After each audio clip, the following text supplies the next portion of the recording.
What's up? Welcome back. If you're new, my name is Jackie. I love to sell things on Poshmark and eBay, and I'm also in recovery for drug and alcohol addiction.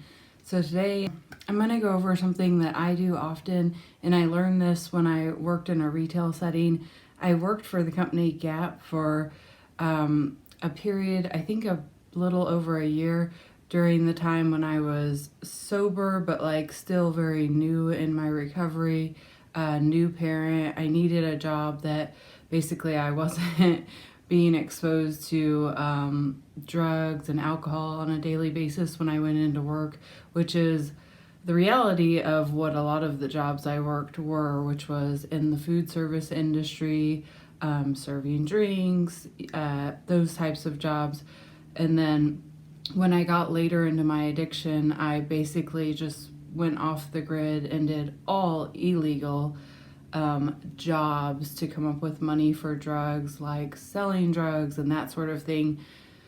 So yeah, and so one of the things I learned when I worked there was I can take this job and I can turn it into a research opportunity. So knowing that my long-term goal was to have my own website, was to grow my own business, which at the time that I was working there, it was just a hobby. It started off a hobby, and then during my time there, it kind of evolved into gradually becoming something that I wanted to take more seriously, and I ultimately decided to pursue as a business.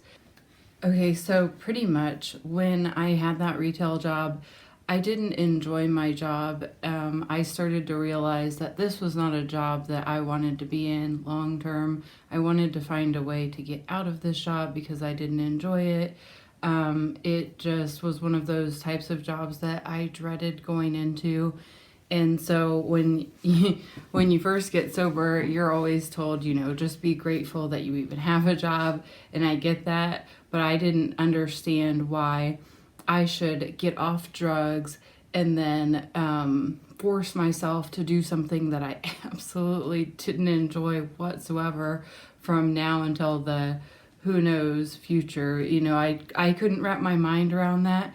And so I started to use my imagination to treat this job as a research opportunity, because there was a lot of parts of the job that were just flat out boring, tedious, monotonous.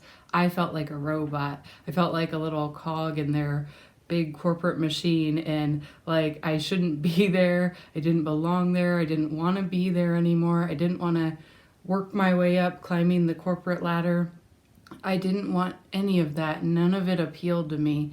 And so all I wanted was to plan my exit strategy and start to formulate a way so that when I went into work, it could still be an enjoyable opportunity. So what I'm going to show you today is what I did when I worked at Gap. But I do this on a small scale, like anytime. Obviously, I haven't been able to do it in the pandemic much because of the conditions and for safety reasons, all of that. I very much still limit my trips out. I know we all kind of have to do what we feel is right, but in this instance, Nebraska Furniture Mart was not able.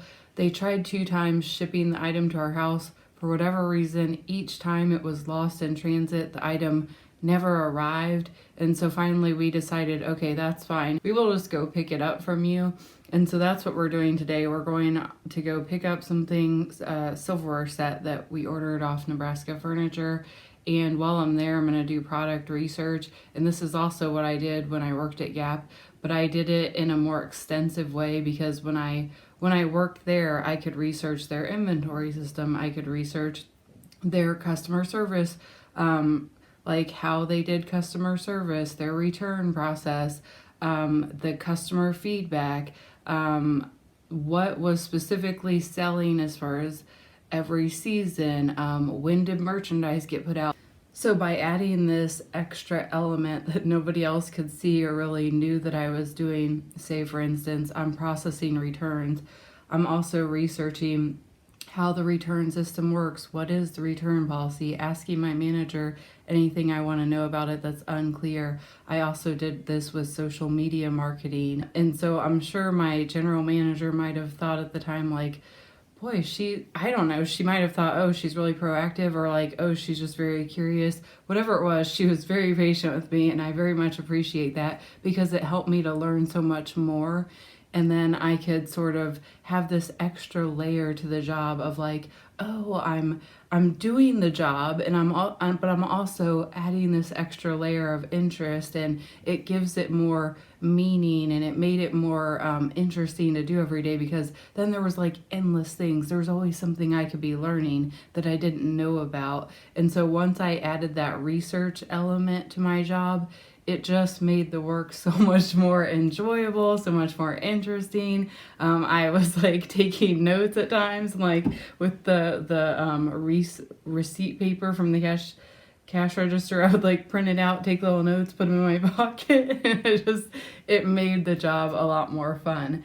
Now, don't get me wrong, I was beyond excited when I grew my Poshmark and eBay business to the point where I could put in my notice. That was like the happiest day ever for me, because that was something I was working for so long. But I just wanted to say, like, this might be a good thing for somebody else to hear if you're working like a job that you absolutely can't stand, but you know you have to work it like for now, to pay the bills or whatever the circumstances are.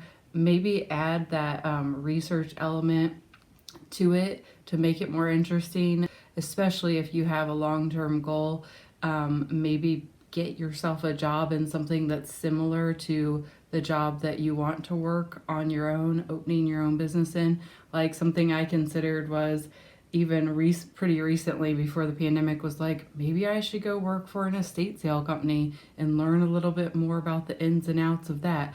I ultimately decided not to pursue that. I also considered working at thrift stores, ultimately decided not to pursue that. But yeah, just some food for thought there.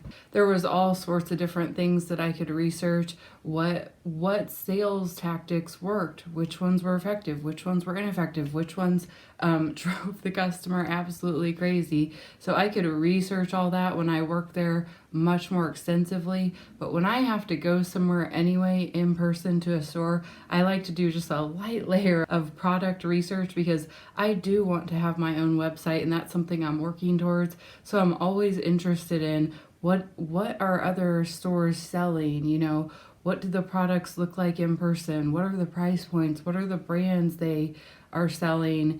And for stores that don't have tags, like actual price tags on their products, I just research like, what styles are they selling? How do they put their merchandise out? Like, all of that I find very fascinating.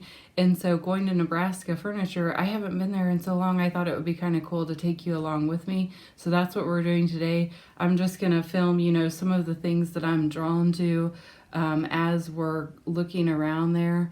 And yeah, basically that's it. So I hope you enjoy. Let's just go along and see what we can find. You can do this if you're not like me, and I am like a shopaholic. So I find that going in person when I'm already going to a store works best for me, because I already have a specific goal, like Nebraska Furniture, for example. I'm going there for the silverware set. I don't have an intention to buy anything else, so I won't really feel tempted to buy anything else because I already have my mind made up going in. But if I browse online, and I know you can do a lot of product research online, and I do it in small doses, but I know for myself, because I have that impulsive, like, shopping, addictive personality and all that, I try to limit mine to in person, because in person I can feel the texture. I can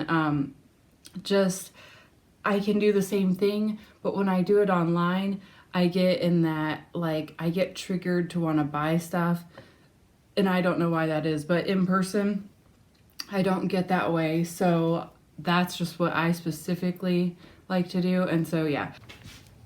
Hey, one other thing I forgot to mention is I think it's cool to research stores that you don't know a lot about. Like in this instance, I'm researching Nebraska Furniture Store, where I don't know a lot about home decor. I don't know about a lot about like what styles are popular, because I'm personally not a decorator. We all know this, but I think it's cool to learn about things that I'm not strong in. So that way, say, like when I'm out thrifting or I'm out at estate sales, I have a better idea of what just like the general public might be interested in or might find valuable or stylish when it comes to home decor. So it's definitely out of my comfort zone, and I think that's a good thing also, like when doing product research.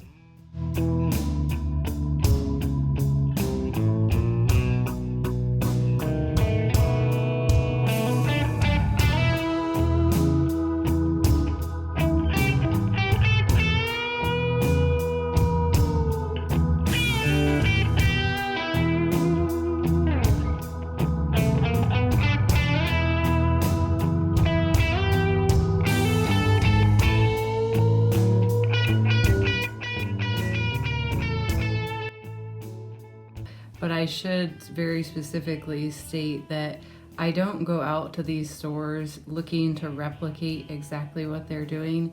It is just research. It's to see what works for them so that I can gain inspiration, and then I can choose what do I want to try out in my own way. So basically, like finding inspiration when I'm out.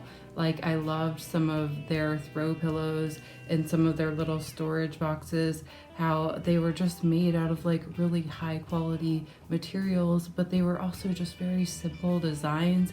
And so sort of taking that inspiration and finding like, okay, what materials do I have and what do I want to maybe possibly make? Where my mind is going is I want to try to take some of my high quality wools from men's blazers that I've thrifted, like the herringbone or the plaid, or the maybe some of the leather that I've thrifted, and I want to cut that up and make it into very simple tote bags or bucket bags and sort of that sort of thing. So it inspires me, but I never want to duplicate what they're doing. I always want to put my own spin on it and just see how I want to do that in my own store. And sometimes it's not in the foreseeable future, it's sometimes, I say so much. Sometimes it's not right in the near future, but I have a notebook and like a filing system so I can write down anything that I may want to try more in the future that's not something I'm ready to do today. But yeah, it never hurts to be researching and sort of trying to think big picture. I always try to dedicate a certain amount of time every week to thinking big picture for my business, because otherwise what I've noticed in the especially in the first couple of years of doing my business was I got so wrapped up in the day-to-day, just photo list post share, all those basic duties, kind of like when I worked in the retail store, the very tedious work, the work that is important to do, the grunt work is what I call it. It keeps everything operating, it keeps income coming in, but it's also important for me anyway to think long term, to think big picture, so that I always have something else that I'm working towards, so that I can always keep myself challenged and growing and evolving. Loading area D. All right, thank you. D. I've never gone to D before. Oh, you've never gone to D before, huh? I've been there. Wow. So I hope you enjoyed that different style of video today, and I look forward to seeing you guys next week. Happy belated New Year. Peace.